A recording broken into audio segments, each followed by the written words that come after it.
feel like I'm slightly blushing when I even just think about it. I can't actually sometimes believe that I released that one.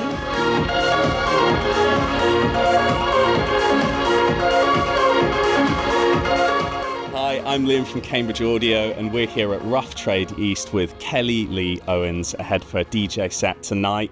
Kelly, how's it going? Really well, thank you. How are you? Very, very well, thank you. I'm very excited to be here tonight for what feels like a bit of a celebration of the new album coming out. Yeah, it's also full circle for me just because I used to work here several years ago. So it's a big celebration all around, so I can't wait. Awesome, it's going to be really fun. So you've picked 3 records for us, 3 iconic records to discuss today. But before we dive into your selection, we're going to chat a little bit about Dreamstate, your new album. So the album's coming out on DH2, which is a new sub-label of Dirty Hit, manned by George Daniels of the 1975. So tell us a bit about that. How did this album sort of differ to your last few records in the creative process? And, how did you come to work with such a cool sort of bunch of people on this new release?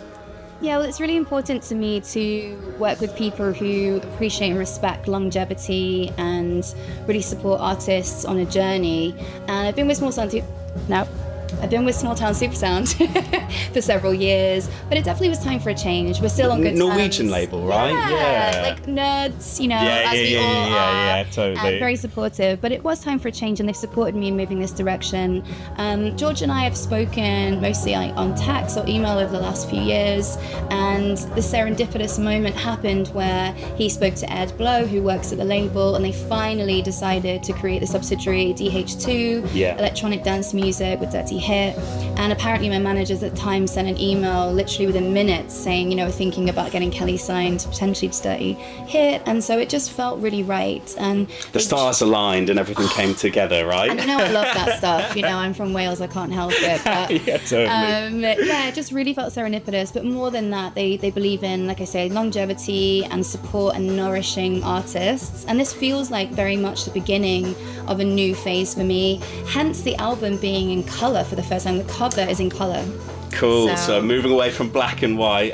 Saying that, I was saying just before we were all talking, we're all dressed in black today. But yeah, a bit of colour on the record. That feels like a significant thing to inject into it. Is that something you were trying to sort of go for with the record? Like, it's got a very different emotional feel to it, I think, to your last album, LP8, and some of your earlier stuff. So what kind of emotions were you bringing to it, and what do you want people to take away from that record? Yeah, I think LP8 was pivotal in a sense where I had to go away and make something that probably people weren't expecting at all. I wanted a deep, deep subconscious dive.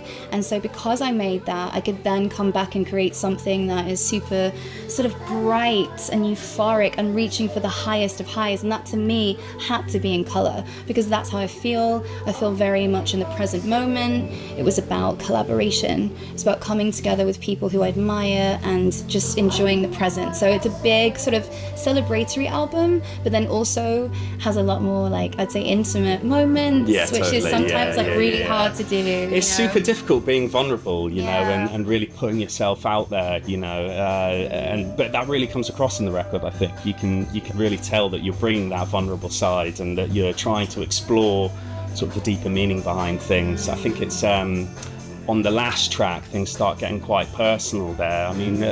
Was there a certain set of circumstances that, you were going through that when you wrote that track, or? I feel like I'm slightly blushing when I even just think about it. I can't actually sometimes believe that I released that one, but that meant that was space for growth for me as a writer and a producer. And sometimes, production is best when it's very simple. Yeah, and actually what inspired me with that one production-wise in terms of sound design was like Depeche Mode, where they'd have these like chains that they'd sample, and I was sampling all these on... Because you went on tour with them, right? You did like a big mega tour around the States and stuff. So that must have been super inspiring. How can you not be influenced? Just generally by them, but then I think being around that music and seeing how people interact with that on a daily basis is just something that has gone beyond like inspiration almost. It's absolutely permeated into my consciousness. But yeah, sort of stripping things away and getting to the heart of the matter is, I think, a challenge for any songwriter, and that's what I was trying to do. So Yeah, that totally makes sense. I mean, the record for me, it sort of takes you on a bit of a journey that, you know, it feels like when you're at a rave, you know, and you get there and it sort of builds up to this big climax and it explodes and then you get taken down very gently, sort of, you know, as the night goes on. Was that kind of... that feels like it was on purpose a little bit to me. So was that something you wanted to inject into the record? I think so, because the track listing is super important to me, because as you say, it is a journey. That's why I love bodies of work. Like vinyls are so Albums unique are in that important. sense. Like albums, they are a journey. And I think like as an artist, you have to think about what that is, and it could be different live, but I think the actual recording is something where I kind of went in with the bangers. Yeah, you definitely did. You know? Yeah, for sure. And then we started to sort of touch on the emotion a bit more, and like the ballad center. And then we're kind of coming that post-club kind of definitely got sunrise that energy. And then we're going into those like darker, deeper kind of places. And I love both things. So yeah, I was pleased in the end with the track listing. Yeah, definitely takes you on a journey, and then that absolutely comes through. Let's talk about collaboration, because that seems to be a key tenet of this record. I mean, you've had people like Tom Rowland from the Chemical Brothers involved, Bicep, and obviously George Daniel as well. So was collaboration something that you really wanted to bring into this album in particular, and sort of what is it that draws you to collaborating with an artist? Or I think for the first time in my career, it was really important to me to inject some new energy whilst simultaneously trying to make sure that I maintain that executive production, which is really hard. Yeah, it's absolutely. not easy to do. Yeah. But of course, when you think of collaborators, you sort of have a dream list. And luckily for me, like at least two of them said yes. It's very cool. Yeah. And you know, Bicep was just like a one afternoon thing. Yeah. We hung out, mostly with talking and spending time together, had some great food, and then we were jamming, and I was just on the 808, like, you know, and they were on their like various stations, and then I took that away and added more layers, and they were very gracious in the whole process.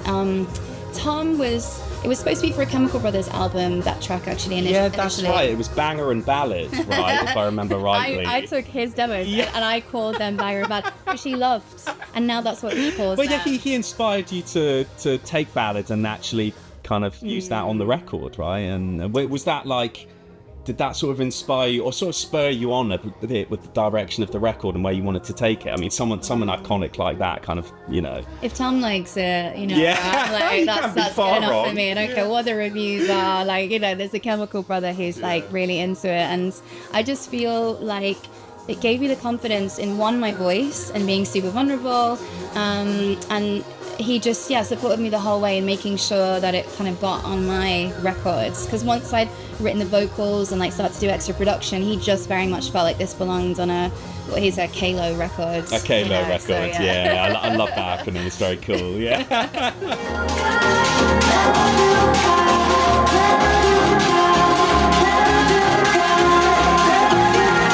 So let's dive into your selection of records that you've picked for us to discuss. So we've got a little bag of goodies here for you. So do a lucky dip. Let's see what comes out. Fun. Oh. Okay, Nick Drake. I mean, this is probably like the most iconic folk record ever, I think, you know.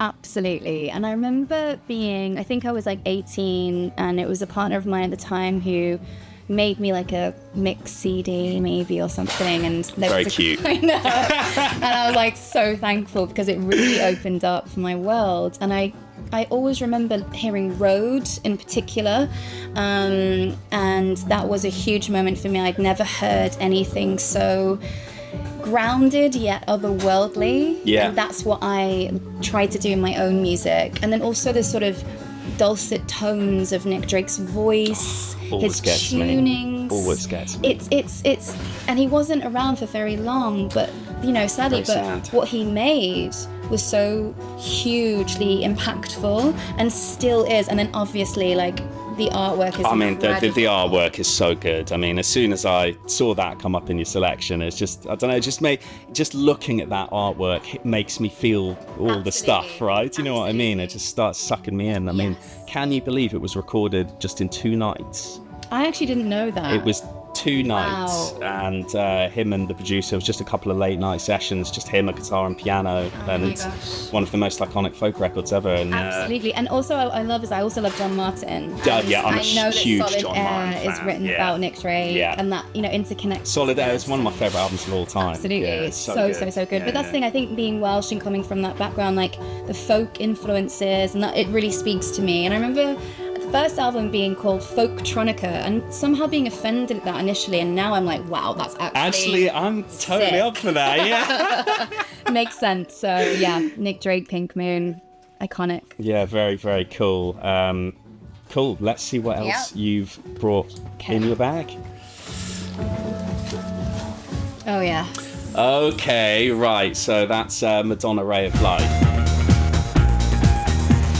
Okay, so I can really understand why you've picked this. Have you been listening to this recently throughout the creation of Dreamstate? Honestly, I don't normally listen to much music when I'm creating because I try not to be super influenced, but this album was constantly, like, basically on repeat last year, and it was because of the mixture of the dark and the light within an album. So you've got like Frozen, and then you have literally Ray of Light, and William Orbit's production ties it all together. It is electronic based mainly, and then her vocals and the vulnerable moments, like I think it's the last track, Mergirl, that talks about the death of her mother, and she's just, I feel like I'm with her, I feel like I'm in the room. And then I got to meet William Orbit last year for lunch. That's so cool. I can't believe you got to have lunch with him. What a legend. He told me that Ray of Light, the vocals were done in one take. One take? One take. So re-listen to Ray of Light, the track, and try and figure that. That's absolutely mind-blowing. You have to remember, it was like recorded to tape. You can't fuck around. Exactly. And Madonna, I think she just done like a film, and her voice was in very good shape because she'd been singing, like, you know, and I just feel like I'm in awe of her. And, you know, I know she gets her flowers with her fans, but sometimes not always. And I feel like, especially this album, like, she just deserves it, really. No, you're totally right. You know, this really did bring, like, I mean, you know, there were stand-up people, because this was 98, I think. So, you know, you had people like Fatboy Slim who, did get electronic into the mainstream and stuff like that. But I mean, this really was the first pop record that had like big electronica and you know, like proper dance music on it. Yeah. And I think it all exploded from there. Absolutely. Do you know what I mean? And that's obviously where we are again. So like, you know, but dance being pop and pop being dance. And so I feel like that's always interesting me. And this is the thing, like electronic music has so much scope. It's never just one thing. Why limit yourself? You can create anything with it. So 100%. That's what I'm interested in, is like where different places and genres and moments and energies meet, and this one just does that perfectly for me. Yeah, couldn't agree more. Absolutely killer record. Okay, finally. I can't actually remember what I chose, so this is going to be interesting for me. It's a good one. Oh, yeah. Oh, of course. The one and only. Caribou Swim. This record kicked off an absolutely storming decade of dance music with, you know, loads of good artists who sort of came off the back, or maybe just sort of, you know, came into prominence off the back of this record. So what is it that this record means to you, and what do you love about it? Well, there's several things. So I moved to London in 2009. Okay. And I remember this guy would come into the record store I worked at. It was just a different one to Rough Trade. I also worked at Rough Trade East. You know, I've worked at different ones in 10 years. But he was like, yeah, this artist Caribou's bringing out a new record. I've got the promo. It's going to be sick. And I'd never heard of Caribou. I didn't have a clue. But when it came out in 2010, I believe. And it was a beautiful mixture of like indie music, which is like a background I come from, and like guitars and weird stuff, with electronic music. And what I didn't know, which I now do, is that this was mixed in North Wales, like 20 minutes from where I grew up. It literally was, I was going to bring that up, actually. There's a crazy synergy there. Absolutely. And then now I'm friends with Dan, you know, Caribou, and one of the first shows back after COVID was with him, and then we recently did a North Welsh rave together, and the guy who mixed this has mixed Dreamstate. But it's just important to say that this kind of changed my idea of what electronic music could be. Yeah, 100%. He opened up that wormhole for me, so really I think for a lot of people as well, you know, I think this album really did sort of open the doors to sort of like more experimental production and just... the mixing is mad. Do you know what I mean? The panning, it's crazy. You don't know what's going to hit you next, and like the stuff that's, I think it's like in Rainbows and Radiohead has the same thing with Nigel Godrich, where it's like you put your headphones on, you're you just enter this taking from left to right and all around, and really dizzying in a lovely way. Yeah. So I mean, epic choice. Yeah, as I said, an epic decade of dance music. You know that this started, and you know what a better way to end your selection. Oh, thank you. No, I'm gonna listen to all of them again right now. I think everyone should. I think you should go and listen to all these records. So thanks. It's been great chatting with you. Yeah. Have you got anything that you'd like to tell your fans, tell the audience what you're up to at the minute? Any tours? Obviously you've just released a new record, so where are you headed? What are you up to? So next year, 2025, we are heading out on the road for the Dreamstate tour, both in the UK, some of Europe, and I guess I can mention the other I'm going to be going to America. Awesome. Cool. Yeah, so we're going to go to as many places as possible, obviously. That's the aim, always, to reach as many people and to dance together and cry together in the club. So, yeah. See you there.